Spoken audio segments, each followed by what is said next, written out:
तो लो अपने कार्यकर्ताओं को बोल देना, ये घरानेशाही वाले जितने भी बैठे हैं उनको उठाओ और नीचे बिठाओ, क्योंकि मैं दूसरों के ऊपर उंगली उठाने वाला हूँ करके। उसमें कभी कभार अपने भी गिरेबान में झांक कर देखिए। क्या लगता ये सब जो बताया गया ये सब बीजेपी में आने वाले, ऐसा लगता क्या उनको दावत दी गई वहां से? देखिए बीजेपी आने वाले वक्त के अंदर साम दाम दंड सब इस्तेमाल करके अपने तरफ कैसा लेके आने का है। मोदी जी ने ऐलान किया है कि 400 पार होने वाले हैं। उन्होंने भी कल के अपने भाषण के अंदर कहा है अब की बार 400 पार करके। इतनी कंजूसी क्यों कर रहे हैं मोदी जी को? क्या इतना डर लग रहा है? मैं तो ये चाहूंगा कि 543 सीटें हैं, पूरे के पूरे ले लीजिएगा। उसमें लोकसभा बंद कर दीजिएगा, पार्लियामेंट बंद कर दीजिएगा, विरोधियों को घर पे बिठा दीजिएगा। अमित शाह साहब और नरेंद्र मोदी साहब घर के अंदर बैठना और रात में एक प्रेस रिलीज इशू कर देना कि हमने देश के अंदर ये कानून लेकर आए हैं करके।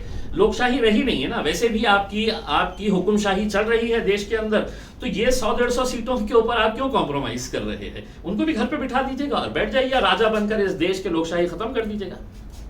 एक आखिरी सवाल, अमृता फडणवीस ने परसों उद्धव ठाकरे के साथ गुजरात का सफर किया और पिछले 2 दिनों में जो महाराष्ट्र में बीजेपी की सभा हो रही है उसके अंदर कहीं पर भी डायरेक्ट उद्धव ठाकरे पर बीजेपी निशाना नहीं साध रही है, इसका क्या मतलब होगा? देखिए मुझे पता नहीं है कि मैं दूसरों के बारे में नहीं ये बता सकता हूँ, लेकिन इतना तो ज़रूर बताऊँगा, कुछ तो खौफ है मजलिस का कि तुम्हारे बड़े से बड़े नेता जो है वो उनकी ज़बान के ऊपर सिर्फ एमआईएम का जिक्र है। तो कहीं ना कहीं ये उन्हें डर सता रहा है कि हम 45 सीटें तो जीतने की कोशिश करेंगे, लेकिन 3 सीटें जो छोड़ी है वो 3 सीटों में उनको मालूम है कि एक सीट इम्तियाज़ जलील की है, हम कितनी भी ताकत लगा लें उसके अंदर, यहाँ से हम जीत नहीं सकते।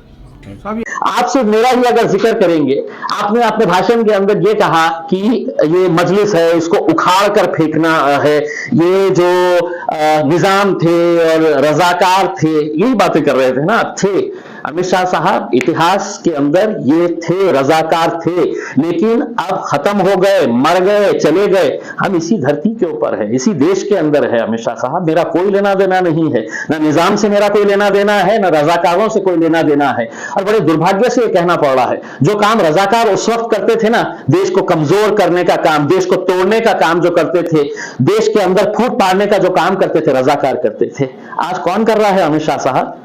मैं आपको नाम बताने की जरूरत नहीं है, लेकिन कभी अपने अंदर भी झांक के देख लीजिएगा तो आपको समझ में आ जाएगा कि जो काम रजाकार कर रहे थे इस देश के अंदर, वही काम आज भारतीय जनता पार्टी समाज के बीच में, मजहबों के बीच में दरारें और दीवारें पैदा करने का काम कर रही है।